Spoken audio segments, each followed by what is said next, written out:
안녕하세요. 큐어포입니다. 오늘은 연계기록지 작성에 대해서 말씀드리겠습니다. 예, 연계기록지는 기존의 주야간에도 있었고요. 물론 시설에도 있었고요. 주야간 쪽에는 조금 보완이 됐죠. 예, 연계기록지를 제공한다는 부분하고 거기에 대해서 필수사항이 조금 보완이 됐습니다. 2023년도 평가 매뉴얼에 보완이 되었습니다. 예, 내용을 보시겠습니다. 그 연계기록지라는 게 어떤 의미에서 작성을 해야 되냐면요. 수급자 특성 반영 및 연속적인 급여 제공을 위해 전원이나 퇴소할 때 수급자 정보를 구체적으로 작성하여 보호자에게 제공하라는 얘기입니다. 보호자가 그걸 보는 게 아니라 실제로 다른 기관에 이용할 때든가 아니면 기관을 옮겼을 때 그럴 때 활용하기 위해서 정보를 제공한다고 보시면 됩니다. 그래서 평가 기준에 보면 기관에서 기록을 하셔야 돼요. 전원이나 퇴소할 때 모든 대상자죠. 전원이나 퇴소하시는 분은 수급자와 급여 제공 종료 상담을 실시하고 연계 기록지를 작성을 해야 돼요. 그러니까 퇴소하시는 분이나 기관을 어떤 사유로 옮기실 때 어떻게 해요? 보호자나 수급자하고 상담을 하시고요. 거기에 연계 기록지를 작성하는데 상담하면 어떤 내용을 상담하냐면요. 퇴소 후에 어떻게 이용할 건지 또는 수급자 희망 급여를 이런 부분을 상담을 해서 적으시면 됩니다.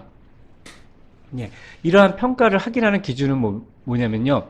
상담을 실시하고 상담 결과를 연계 기록지에 작성한다. 예, 상담 내용이 연계 기록지에 있어야겠죠. 그게 퇴소 이용 계획이고요. 예, 그 다음에 또 하나 뭐가 있냐면, 근데 우리가 어르신이 이게 전원이나 퇴소인데 퇴소하는 경우가 두 가지가 있죠. 예, 어쨌든 기관 입장에서 볼 때는 계약을 해지하는 입장인데 해지할 때 다른 기관으로 옮기거나 나가실 때가 있고 어떤 때요 또 사망한 경우도 있어요. 네, 이러한 경우는 사실은 연계기록지 작성 여부를 확인하지 않죠. 연계기록지가 의미가 없죠. 예. 근데 왜 사망한 경우에도 연계기록지를 작성하냐고 제가 이제 얘기를 하냐면요. 여기 보면 사망시도 작성이라고 했잖아요. 그게 구분을 하려는 거예요. 이게 그러니까 연계기록지를 미작성과 사망해서 작성할 필요가 없다는 걸 두 가지를 구분해야 되기 때문에 사망시도 연계기록지를 작성하라고요. 왜? 사망으로 인해서 연계기록지가 필요 없음을 작성을 하라는 얘기입니다. 미작성과 아예 작성하지 않은 거와 구분을 하시면 됩니다. 또 그리고 평가 Q&A 보면 수급자가 입수한 후에 뭐 바로 뭐 이렇게 한 며칠 다니다가 적응하지 못한 경우도 있죠. 이럴 경우에는 연계기록지를 작성하지 않으시면도 된다는 얘기입니다. 자, 그래서 가장 기본적인 기준은 뭐냐면 퇴소란 뭐야? 계약 해지를 말하는 거야. 더 이상 우리 서비스를 이용하지 않을 때는 연계 기록지를 작성하고 사망시는 작성하지 않지만 미작성과 구분하라 라는 얘기고요. 자, 그럼 여기 그 기록할 때 필수 사항이 있잖아요. 뭐 성명, 등급, 심신 기능 상태는 물론 적으셔도 되지만 기본적으로 어떻게 돼요? 우리가 욕구 사정을 가지고 기본으로 가지고 와서 그거로 가름이 될 수 있고요. 거기에다 추가적으로 적으셔도 됩니다. 그리고 여기 뭐가 있어? 제공한 급여는 뭐예요? 우리가 급여를 제공한다는 건 뭐예요? 급여 계획에 따라서 급여를 제공하기 때문에 급여 제공 계획을 불러와서 저희가 보여줍니다. 여기에 또 추가하셔도 됩니다. 자, 그리고 작성일자, 퇴소 후 수급자 희망급여. 퇴소 후 이용 계획은 뭐냐면요. 또는 수급자 희망급여이기 때문에 어떻게 해요?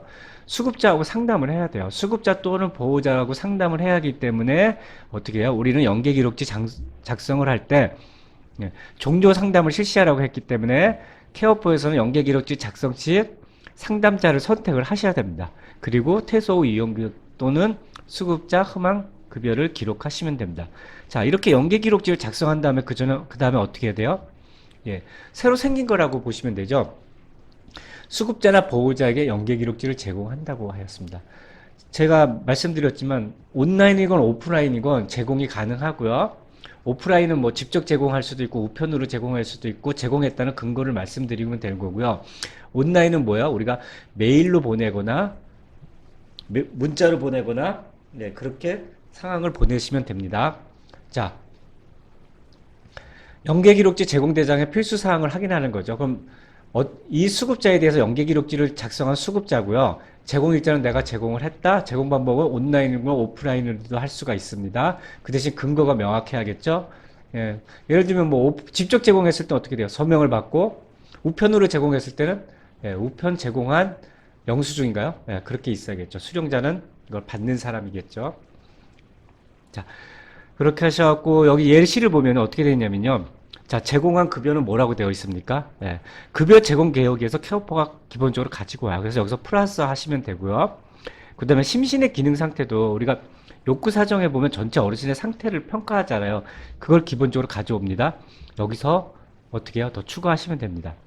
그리고 태소 이용 서비스 계획에서 어떻게 하냐면요.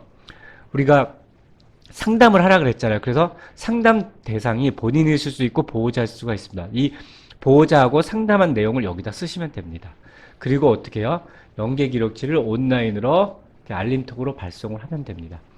보던 안 보던 제공을 하면 되는 겁니다. 우편으로 보내도 되고요. 우편으로 보냈다고 해서 꼭 이분이 본다는 거 아니잖아요. 네. 마찬가지로 여기서 제공한다면은 볼 수 있게, 네. 온라인으로도 열람이 가능하게 서비스를 제공하면 됩니다. 예, 감사합니다.